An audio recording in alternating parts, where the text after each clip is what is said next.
విధి నిర్వహణలో ఉన్న టీవీ9 జర్నలిస్ట్ రంజిత్ భాయ్ మోహన్ బాబు చేసిన దాడి అమానుషంగా ఈరోజు యావత్తు 3 రాష్ట్రాలు ఖండిస్తున్నాయి. అయితే ఈ యొక్క జర్నలిస్టులకు సంబంధించి ప్రత్యేక రక్షణ తెచ్చి వారికి రక్షణ కల్పించాలి.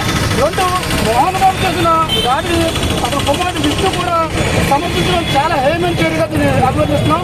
కేవలం ఈ మోహన్ బాబు విద్యావేత్త, చాలా నేను ఉన్నత విలువలు కలిగిన వ్యక్తి అని చెప్పుకుంటున్న మోహన్ బాబు ఈ విధంగా టీవీ9 ప్రతిదైన రంజిత్ పై దాడి చేయడం చాలా అమానుషంగా నేను పిఠాపురం జర్నలిస్టులందరూ కూడా ముక్తగణంతో ఖండిస్తున్నాం.